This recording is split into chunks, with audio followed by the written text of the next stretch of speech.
In this era of spread offenses where teams are passing the ball all over the place, UTEP's numbers are actually pretty balanced. They throw for 231 yards a game and they rush for 148. Not exactly even, but closer to even than a lot of schools. And like you said, they don't have a guy who's running for 150 yards a game or anything, but they've got 4 guys averaging at least 4.5 yards a carry. Are they almost more dangerous on the ground than through the air? I think so. They have back to their offensive line, they want to run first. They're a pretty successful third down team because on first and second down, they're trying to give themselves third and short opportunities, and so they're not looking at 3rd and 12. A lot of teams that want to be pass happy, they want to throw on first and second down. If you don't have a very accurate quarterback or your system, your receivers aren't making plays for you, you're looking at 2nd and 10. If you give up a sack, 2nd and 15, 3rd and 12, those are really hard to convert into first down. So they want to try to shorten down in distances as much as they can. You mentioned they've got one lead receiver, Chris Adams, who's averaging 20 yards a catch, and he has 10 touchdown catches this year. Is he so dominant compared to the other receivers that you roll a safety over to his side to almost double team him on every play? Well, Chris Adams, Everman Bulldog, local product out of Fort Worth. I got to see him play in high school. He's very angular, very slithery. He can slither through coverage and make some plays for him. You don't want to compromise the rest of your defense by focusing so much on a receiver because they'll run the ball on you. If you drop another player into coverage, I think that's been SMU's problem. The coaches will tell you to make up for some of the back end deficiencies. They're putting some people into coverage. Well, then they're getting run on. You're just going to have to be confident that make Chris Adams beat you. Sure. If they can convert long passes or big conversions all day to one receiver, then tip your hat to them and say that Chris Adams beat us. I just don't think that'll be the case. I don't think SMU will let that happen. I think they'll play so well across the field that take the running game away from UTEP, take the other receivers out. When was the last time one receiver beat you? It doesn't happen. One running back can beat you, one quarterback can beat you, but this day and age, with the offenses as spread out as they are, one receiver shouldn't be able to do that. The other number that jumps out about this offense is they've completed 51% of their third downs. Extraordinarily high number. What do you do to take that away? Obviously you want to get them into 3rd and long rather than 3rd and 1.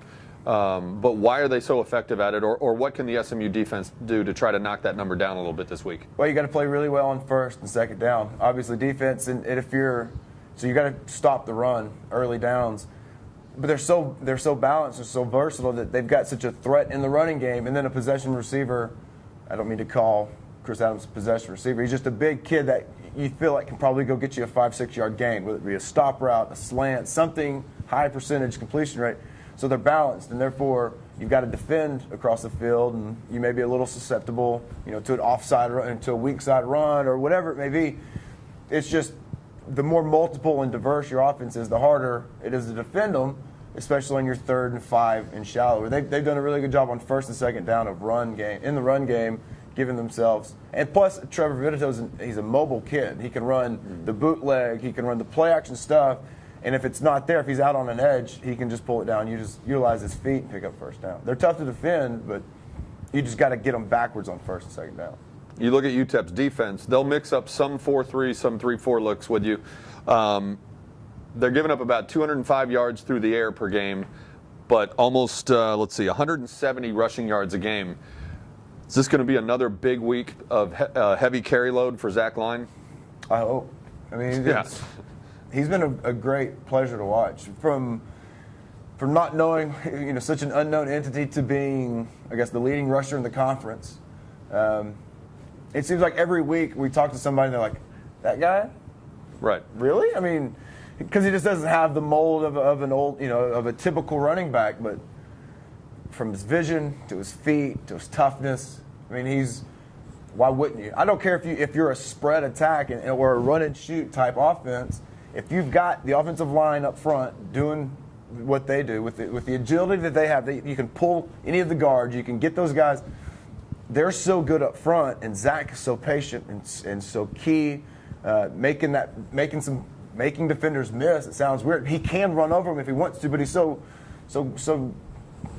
He's just got great feet, and so he never takes a full shot. He put 2 on the ground last week, which is a shock to me. I didn't know, and I don't think it was because of the hit that he took. He just maybe didn't have ball security wrapped up when he was getting, going towards the ground. But yeah, feed Zach Line. He's proven that he deserves 20+ carries a week, and because he's so effective, the passing game is just going to open up that much more. Yeah, I mean, he's averaging 102 yards a game or whatever it is. Nobody else in the conference is even averaging 80. No. So, I mean, it's not an accident that he's leading the conference. And back to El Paso, where UTEP is a great home team, you got to have a running game to go take the crowd out of it early. And for a young quarterback and Kyle, these receivers, they need to be able to rely on the running game. And until I don't want to say build a lead, but go out and play as well as you can early behind a running game. The running game got them started last week. You can check back all season long. The running game has been what's gotten them going, and so we'll see it again this week. We've talked all year about how much better the defense has gotten over the last couple of years here under Coach Mason. UTEP has given up 202 points this year, which is the fewest of any team in Conference USA's West Division. Surely we're not going to see a low-scoring defensive struggle on Saturday, are we? I don't know. I mean, you just don't expect it with these two teams, do you? No, not at all. And I don't expect it to be a blowout one way or another as well. I mean, it'll be competitive no matter where SMU or UTEP have been from a talent level. The games have always kind of hung around and been tight until late. I wouldn't be shocked at all if it were high 30s to mid 30s scoring on each team. I haven't seen the over/under this week, but I would imagine it'll be pushing the over. UTEP started out this year 5-1, and in those 6 games they were +4 in turnovers. Now they're coming into this game on a 3-game losing streak, and they're -5 in turnover battle. SMU has talked about turnovers all year. I know it's cliche to say, but does this game come down to turnovers? Whoever wins the turnover battle will end up coming out on top on the scoreboard? Yeah, I was looking at my stats. SMU's -8 on the year, and 5-4. It's impressive because they just haven't. They haven't had short fields for their offense to score, put away points. Haven't created easy opportunities. Haven't taken the wind out of the other team's sails with the big turnover. Haven't blocked as many. Hadn't gotten their hands on many kicks as they had last year. And the scoop and score comes to mind. But they're still winning games. And from a mid-season lull at the Navy and the Houston games, could even be even more impressive with a record from a record standpoint. It doesn't matter if it's little Tommy in Frisco. Six-year-old football playing flag football to the Dallas Cowboys. You have to create turnovers and steal possessions from the other team, especially early in a game. You have to be able to take some possessions, and then late in the game, you've got to be able to do something to get them off the field. So any game comes down to turnovers, and because SMU's been able to win with a lack of them, it's kind of scary to think what they could be doing if they were getting a lot of turnovers. We'll see how this turns out. The game is Saturday night at 8:05 Central Time. This week, the radio network will be on KLIF, 570 AM. It's also going to be shown on Time Warner Sports, or Time Warner Cable on Metro Sports. Be sure and check into the game, and we will see you again next week.